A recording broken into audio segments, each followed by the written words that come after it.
My name is Dr. Ronda Hampton. I'm a licensed clinical psychologist, and my Mitrice Richardson uh, was my former intern.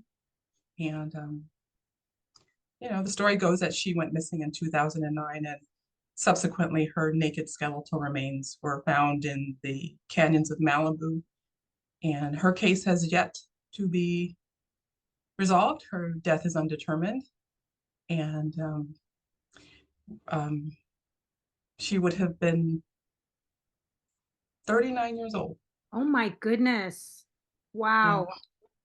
Yeah. So, you often, when it's, certain times of the year, her birthday in particular, our birthdays are really close to each other, like a week apart. So while she was my intern and then after she was my intern, we would celebrate, our birthdays, together, just a meal. And so, those moments are just, I flash back on those, a lot around, the time of her birthday. And so, yeah, so, just certain times, her birthday is just a reminder um, um, that she was here, that her life was important. And um, I just feel that the lack of resolution in, in the determination of her death um, and the reasons why she disappeared. I just feel like her birthday is like a reminder to me that it's important that we continue to search for answers, not only in terms of her of her death and disappearance, but then just also how she was treated as a human being, and how wrong I think her case went from the beginning, to the end. So I'm just often reminded of that. And it's been so many years now, that she's been missing since 2009, and that, her body was found in 2010.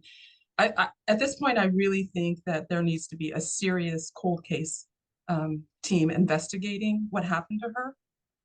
And I also think that, that may be a local cold case team. Probably it needs to be the FBI to come in and just to begin to look at the individuals who may have knowledge that they're keeping to themselves, out of fear, um, out of ignorance, about how that information could be important to resolving her case. I think that somebody just needs to come in and do something to kind of shake things up a bit and to revisit her story. Um, so I think that's important. People that I often think about the players, and this is not to implicate anybody in her disappearance or death, but just look at the players who may have information. And when Mitrice first went missing, her case was handled by a missing persons detective, Christian Merrill, very lovely woman, quite frankly. And I often think, if that case would have remained, if her case would have remained with Christian Merrill, I believe that Mitrice's case would have been solved. She was very diligent in her efforts. She provided much information. She really pressed hard. She was LAPD, but she pressed really hard for the LASD to put together a search for Mitrice when they were not going to. And it took her, I know I talked to her on the phone for a few hours and going back and forth before she could convince them to begin a search, which as it was only going to be the next day.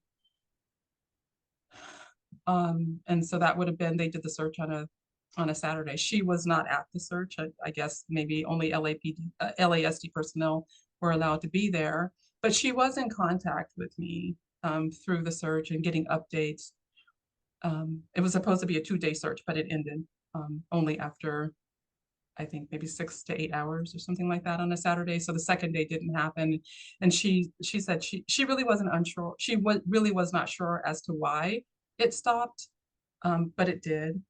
I spoke to her again on, I believe it was a Monday, and um, and she provided me with more information from the interviews that she had done. But she also told me that this would be the last time that she would be able to talk to me, because Mitrice's case was going to be turned over to the homicide detectives. Now, LAPD has a missing persons unit. Kristen Merrill was a very competent missing persons investigator. And so why, if their only idea that Mitrice was missing, why move her to a missing persons, to the homicide detectives? I believe that there are records that Christian Merle may have that she, of course, had to pass on to the detectives who are handling the case. But I believe that someone needs to come in and look at those original notes, because oftentimes the very first things that you hear about a case are probably more aligned with the truth than, where we are now, almost 15 years later. The Christian Merrill had to turn the Mitrice's case over to Chuck Knowles and Stephen Aguchi, and these were LAPD homicide detectives. And how much of their job that they did or did not do, I don't know. I do know this: Chuck Knowles is a liar, in the fact that when we were asking for videotape of Mitrice leaving the Lost Hill station, the LASD, more specifically Tom Martin, made statements that there was no videotape of Mitrice, and the LAPD remained silent about that. We later learned that not only did the LAPD know about the video, Chuck Knowles specifically saw the video, and he never came forward with that information. He just allowed us for years, actually, to believe that the LAPD had no clue about the video, and all the while Tom Martin was lying, he continued to let that lie be out there. And so it makes me wonder, why would the LAPD detectives, Chuck Knowles and Steve Aguchi, allow the LASD to put that lie out there, not only to the family, but then also to the public through the media, through the print and television news media? Why would they? I think, and there's another area where I think that some kind of outside entity needs to come in and find out what that lie was about, what are in their notes also, and who instructed them to remain quiet about information about the video that was out there. That needs to be explored. People don't lie for no reason whatsoever. And he lied about that. There are a Now, lot of during his lies. deposition, A lot of lies in right, this case, a lot. it was in fact, I only learned about him lying about that through his deposition. I was able to read portions of Chuck Knowles' deposition where he admitted that he had seen the video. He had seen it sometime, I believe, early in November. So he was aware, and I don't think that, I don't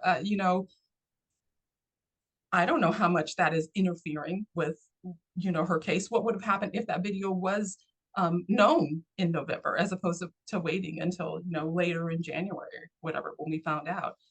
And even at that, we only, that video was only released to the family, like, what, maybe 2 years ago. So So, understanding why he's covering that up. so let's go through the list of the people that you think have information that could actually solve this case and or are directly, indirectly involved with why this case has not been solved. Well, I believe it starts with the notes of Christian Merrill. I believe I believe that Detective Knowles and Detective Aguchi were motivated to lie about the video for some reason. So I think that their notes need to be looked at. They need to be brought in. The arresting officers, Armando Luaro, who arrested her, I believe that he needs to be more clear about why he took her to jail. He claims that he claimed that there was absolutely nothing wrong with her until an email surfaced that he wrote to his lieutenant, in which he says he took her in because she was a ding. I think it's going to be important to understand that if he went to the media and said she was acting perfectly fine and normal, yet an email is uncovered of him describing her as a ding, we need to understand what were the behaviors that he was seeing, that he would in fact call her ditzy, and that he took her in for her own safety. Why was he concerned about her? What was she doing? She can't be, she's perfectly fine, yet an email services that Detective Luaro then in fact says that she was acting ditzy, so he took her in for safety. That needs to be explored by an outside entity to fully understand that. I believe also Frank Brower, one of the other officers on the scene, needs to be spoken to, because he, during his deposition, claims that he did a field sobriety test of Mitrice and that she passed her field sobriety test and she was perfectly fine. Yet Armando Luaro, under his deposition, says he never ordered Brower to do a field sobriety test. And so he didn't order one. And the valet who was on the scene said he never saw Mitrice get a field sobriety test. So then what would be Frank Brower's motivation to claiming that he did a field sobriety test? So what I'm saying is, this is not to say that these people are implicated in her disappearance and death, but people lie for a reason. And so, and then also two other officers who, Armstrong, deputies Armstrong and McKay, we have radio transmission from them talking about going back to the station and doing a FEM search. So once they realized that Mitrice was on her way to the jail, they were joking around about going back to the station and doing a FEM search. I would want to understand more about what that was about. Like, why are you guys joking around about that? There's already an officer there, a female officer there, and did you actually go back? What did they were joking about going back? Did it actually happen? One of the things that the valet told me, that there were more officers on that scene at Joffy's restaurant than he had ever seen before. And that people get drunk at that station, need to have their cars towed, lots of things happen. He had never seen that. Why, for all of the officers that were on site there, why were they there? I know Armstrong and I'm not sure which officers, but I believe it was Armstrong was asked, why were you there? Couldn't even state why he was on the why he was called there. And so it's almost like, I feel like, was there just this indication that there was a young attractive girl there and they all just showed up, and then you start joking around about doing a FEM search? I would want to understand where they were before they came to that restaurant, and did they actually go back to that station? While she was at the station, then there's the phone call that when Mitrice's mom called in to say, that she was concerned about her daughter because she was acting ditzy. The phone call that came in, from Joffy's restaurant said that there is a girl here and they believe that something was wrong with her. How was that information not relayed to the watch commander or to anybody who was at that station? Which, by the way, we were told that there was nobody at that station besides the jailer, the watchman commander, and the person who answered that phone. I have since learned that that is a lie. I was able to view the video, and there were at least 6 or 7 other officers at that station. I saw them on video. And this is the importance of, I think, of bringing in an outside agency, because why lie to the family about who was there? Why lie about that? And then who are all these people who are there? Were they interviewed? Were they investigated? And I'm not talking about the LASD investigating their own officers. I am talking about an outside entity coming in and really finding out the entire story of what happened. And the reason why I would want to know that is because they were lying about it. So what are you trying to hide? And to that point, right? Why would you lie? If you have why nothing to would you hide, lie? why lie? Why lie? There's no reason for it. And including Tom Martin, who lied for months.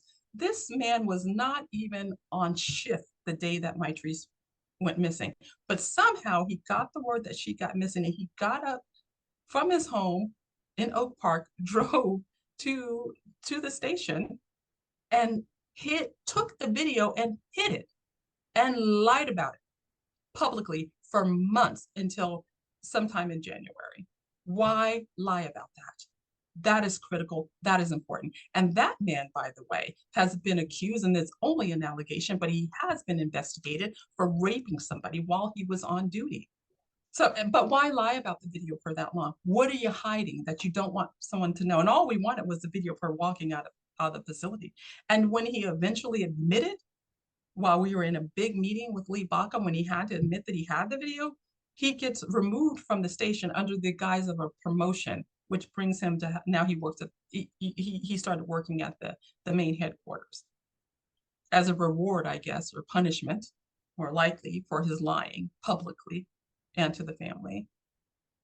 And to get him out of the E- Lost Hill station so he doesn't cause any more trouble than he already had, right? So, Exactly, oh exactly. boy. Other people that are concerned is the search and rescue to begin with. Sergeant Tui Wright, from day one, this man is fully aware that there is a creek bed in Montanito, not too far from where Mitrice was last seen. And he never searches that area. And we, the family and friends, we didn't know that there was a creek bed in the area, but he was part of the marijuana eradication team. He was the head of the, the search and rescue team out there. He knew darn well there was a creek bed within a 3 mile radius of where she was last seen in Bill Smith's backyard. And that's important because I didn't know anything about search and rescue before Mitrice went missing, but he told me that people are typically found within a 3 mile radius of where they were last seen. That creek bed is not more than a mile and a half from Bill Smith's yard. Why did he never search that area? And no matter how many times we asked him, all he would say is eventually we were going to do it, and it was never searched. And to the extent that ultimately Mitrice's was supposedly found by the Rangers, of which their names have never been released to us. So supposedly the Rangers were in the creek bed searching to see if the marijuana, was still clear, and they stumbled upon her body. And they called, of course, they called the station, and Tui Wright was one of the people on scene at a creek bed that he was very familiar with, that he chose not to search for when Mitrice went missing. And in addition to that, when Lee Baca ordered that the LASD hike myself and Mitrice's aunt and mom, to kind of like memorialize Mitrice, Lee Baca had to order that happen because the LASD refused to let us know the coordinates of where her remains were found. When we were hiking up there, we got there. Tui Wright told me that he found Mitrice's remains. I think we need to understand what happened. Did he actually find those remains? Which would kind of make sense because when the phone call came in that her remains were found, he was there within a half an hour, and there's no way he got from that station to that creek bed in a half an hour and declared her dead. Or did the Rangers find? Or was he with the Rangers? Or is the time that the body was found is that a lie? Was the body found earlier than what we were told? And see, this is why an outside agency needs to come in and sort of review all of those records. Who actually found her body? Who got there first? Why was there a delay in in calling the coroners to come out to where her remains were? Which honestly brings me to Mike to Dan McElderry and Kevin Acevedo. Why on earth would they remove the remains, the naked, partially mummified remains, skeletal remains of a body that had potentially been there for 11 months? Remove it in a way that contaminates that potential crime scene so much that the coroners weren't even able to determine what happened to her. And not only remove her remains and put them in a body bag, to place clothing that was downstream of in the body bag, assuming that those clothing belonged to her, as well as hair that was spewed about in the creek bed, assuming that it belonged to her, placed in the body bag, and leaving bones, where I think the coroner had to came out at least 2 additional times to retrieve all of Mitrice's bones. And not only that, I found one of her finger bones when we were down there memorializing her. They did a piss poor job because they should have been doing it in the first place. The coroner should have done it. And there is quite the controversy surrounding the events that led to them gathering the evidence or not gathering the evidence. And we do have some information that's kind of unfolding as we speak that we can't talk about right now, but we will be, that involves McElderry and I will share. behavior in other I cases. will. Right, and I will share this because I am concerned, and I filed an additional complaint against Dan McElderry. I'd filed a complaint years in previous years, but I filed another complaint recently, which I guess now it's been a month, nobody has responded, and it was specifically about Dan McElderry because I've learned that a gentleman by the name of Miguel Solario had been in jail for 23 years. his case got exonerated in 2023 because of malfeasance on the part, in part, on the part of Dan McElderry, who did not properly investigate that case. And as a result, that man sat in jail for 23 years, and now he's exonerated, and the county's having to write a big fat check for that. And I've also in touch with another family by a gentleman by the name of Miguel Gutierrez, who is himself sitting in jail, hoping that maybe the Innocence Project will pick up his case, because McElderry was also involved in he allegedly uh, tampering with witnesses, lying in, in Miguel Gutierrez's case. And he may be another person who's very well sitting in jail for something that he may not have done because of the unscrupulous behaviors of Dan McElderry. And because of those two cases, and I already have my suspicions about McElderry in his involvement in Mitrice's case and removing her remains that way, that is the reason why I filed the additional complaint. It's interesting that they haven't responded yet. I'll have to circle back. I'm not going to let it go. Supposedly Mike Rawson, who was there, McElderry and Acevedo's, higher up, supposedly he instructed them, to go ahead and remove the body. And why remove her body? I don't care if your higher up told you to do it. What the hell did they do down there for 6 hours without the coroners? Who was down there besides McElderry, besides Acevedo? What were they doing down there? An outside agency needs to come in and say, why, what were they doing alone with her body for all those years? And now, especially now that we know that McElderry will engage in behavior that's dishonest, unscrupulous, and malfeasant. We know that now. And so somebody needs to come in. And that was part of my complaint on there. And I really hope that, Mitrice is no longer with us. And, if her life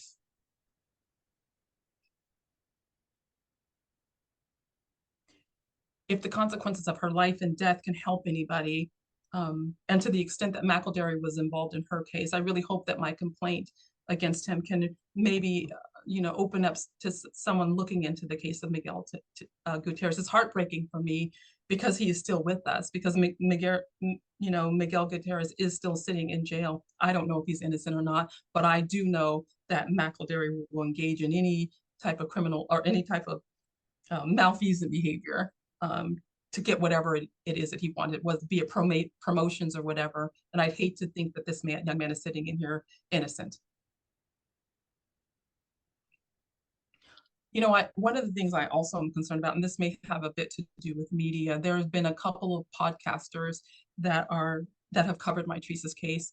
One of the podcasts hasn't come up yet. One of them already has, but each of these so-called investigators have spoken to Karen Smith. Karen Smith is the wife of Bill Smith, and that is the home where Mitrice was last seen in the backyard. Each of these reporters know from Karen Smith that Bill Smith lied. He lied and said that he was the one that saw Mitrice in the backyard, and he wasn't. And he is not the one. His wife actually saw Mitrice in that backyard. So he has this whole scenario that he was actually, the person who witnessed things, who said things, when it actually was his wife, and he came in and kind of took over. People lie for a reason. And I think it would be important for an outside agency to come in and understand why he lied about that. And his wife is certainly openly speaking about him lying. And I don't think that that's something that should just be left by the wayside. It's not, it's not a parenthetical to their story. It's an important critical piece, because that we know is a lie, because she is saying my husband lied.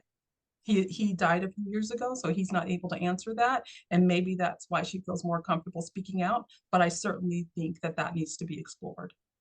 I do want to mention also Sharon Cummins, that is the jailer. Sharon Cummins, because I've read her deposition, what she was saying to the media at the time is that, she spoke to Mitrice, nothing was wrong with her. She offered Mitrice a blanket. She told her, offered her that, she could stay in the lobby to make phone calls. And we've since learned that that is a lie. I read through her deposition, and basically when she's asked about those things under deposition, she doesn't recall. but she very much was outspoken about that when she was interviewed one time. She was allowed to be interviewed one time and make statements that she now can't back up. Now that she's retired, maybe she would be more willing if an outside agency came in and asked her more about that. What really did happen, because you have discrepancies in what you said to the news media when this first happened versus what you said in your deposition, and we need to understand the truth of what happened. I do want to circle back to a couple other people, and one of those people is, he lives in Montanito. His name is Rick Forsberg, and this is an individual who people in the community, because he has a bad history being a bad boy, they believe that he may have had something to do with Mitrice's disappearance and death. And one of the things that I saw a video where he was speaking about seeing Mitrice in the front porch of Bill Smith's house somewhere around 4:30 in the morning. Now, there's some discrepancy about that time. Bill Smith and Karen Smith say that she was in the backyard at 6:30, and that's when they noticed her. Rick Forsberg puts her at the front door at 4:30 in the morning, and that she was arguing with somebody at the front door trying to get into the house. I also have heard got phone calls from people who live in the area neighbors who heard Mitrice in Bill Smith's home, or in the front part of his home at 4:30 in the morning. That discrepancy in time definitely needs to be understood. Was she really there at 4:30? Why would the Smiths lie about that? Rick Forsberg, because he did admit to seeing her at 4:30, he was actually a suspect in her disappearance. He was picked up by law enforcement on at least 2 occasions. He was given lie detector tests twice, and he passed those lie detector tests, and he's passed away a few years ago himself. So, but maybe understanding what they asked him during those lie detector tests, why they picked him up the second time, what was that secondary, if he passed the first time, what was the secondary interview about, and what did they actually speak to him about? But they certainly were considering him a suspect. Another individual who is a civilian, his name is David Oxley, aka David Delacroix. He lived in Malibu, Topanga area for some time, and I got a phone call maybe about 5 or 6 years ago from an individual in the UK who stated that David Oxley fled the United States, and that he shared with him, of course this is hearsay, he had shared with this individual who called me that he left in part because himself, an officer, and his officer's brothers were involved in a situation with Mitrice. He didn't go into details about Mitrice, but that was the reason why he fled. And this man in the UK didn't know anything about Mitrice's case at all. So when he made those statements, it didn't mean anything to him until several years later. He happened to be reading something, and he would recognize the name Mitrice. He reached out to me and said, "This is what this man said to me." And it was about Mitrice, and it was about his involvement along with an officer and the officer's brother. Now, that man, David Oxley Delacroix, also knew Rick Forsberg. So there's some kind of relationship with these people out there that I do think needs to be understood. What David Oxley's relationship is with any officer and the officer's brother. He writes a great deal. David Oxley, he has a blog, and he writes a lot about officers. He writes about the Lost Hill Station. He talks about living in Malibu and Topanga, and it goes back years, even before 2009. He talks about that area. So, I mean, there's just a lot, and some of it is, how do we piece this story together in the way that we understand who all these players are, who I mean, maybe interviewing them, you can just, maybe their behaviors are just unusual and they don't have anything to do with Mitrice, but to just let it go and not have this story make any sense whatsoever is not acceptable. We should not accept that to happen to Mitrice, because if we accept that it happens to her, then we will accept that it will happen going forward in any other case that they're trying to cover up their bad behavior for. And I don't know what they're covering up. And I don't know who killed Mitrice. I know she's dead. And I don't believe that she walked up that creek bed and died of anaphylactic shock. I agree. And I continue to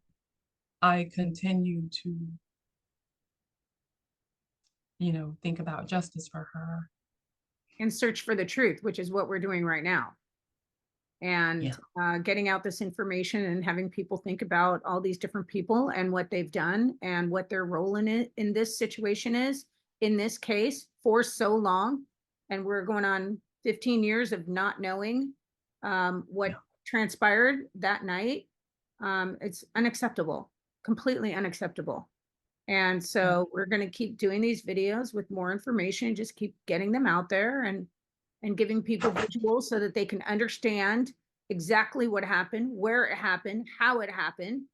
And I think, I think we're going to come to some conclusions here in the not too distant future because I think things are starting to unravel in LA County politics and the sheriff's department. So you never know what can come out of this. So I'm hopeful.